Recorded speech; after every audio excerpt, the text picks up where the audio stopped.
Hi friends, so today we are going to see how black can counter queen gambit.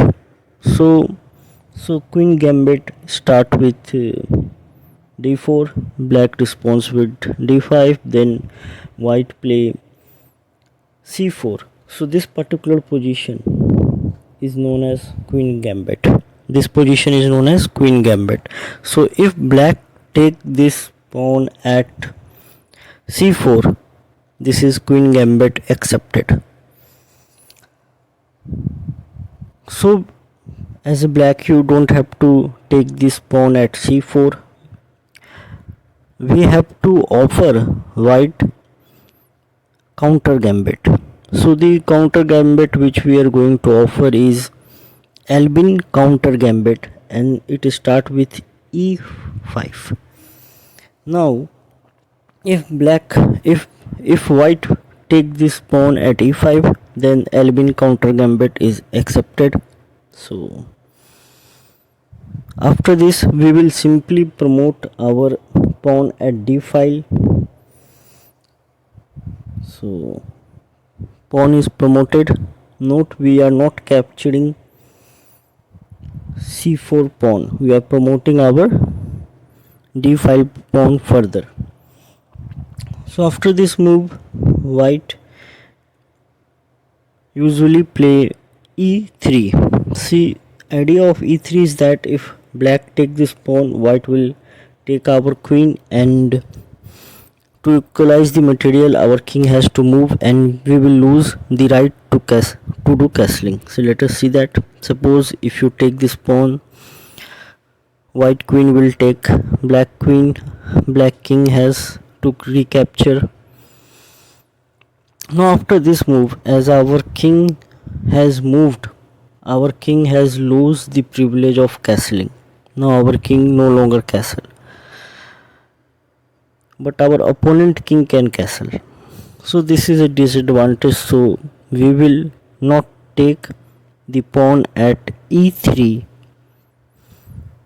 directly. Before taking this, we will develop our dark square bishop by giving check at b4.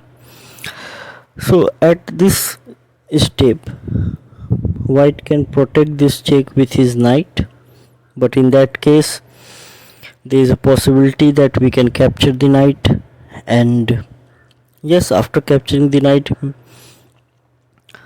we may lose the privilege of castling, but knight is a valuable piece. So white will not bring his knight. Usually white will not bring his knight to protect this check. White will bring his bishop, dark square bishop, and after white bring his dark square bishop, we will take the pawn at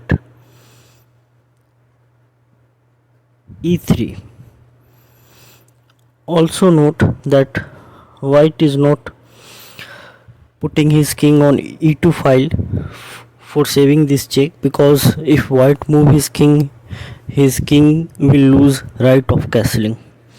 So after this move, the best move for white will be to capture the dark square bishop, and after this we will simply give check to the king by capturing f2 pawn.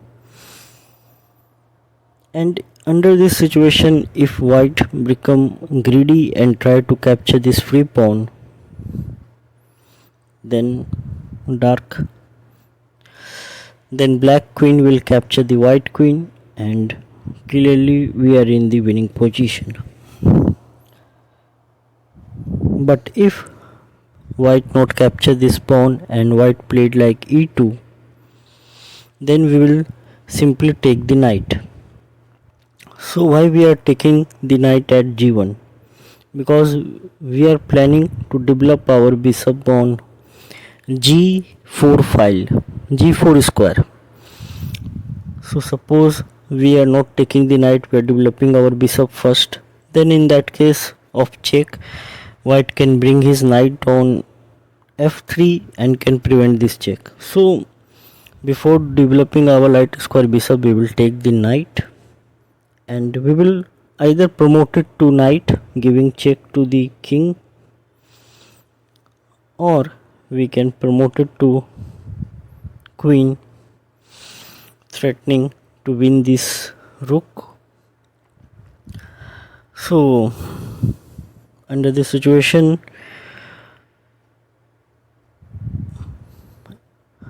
white will take the queen, or if we want white to move his rook at any situation, so it's better that we promote it to knight, as this will give check to the king. So white will take this knight, and after this we will bring our knight to square bishop, giving check to the king, and once king move we will take the queen, and clearly black is in material advantage. So this is Lasker trap for winning the queen in the queen gambit.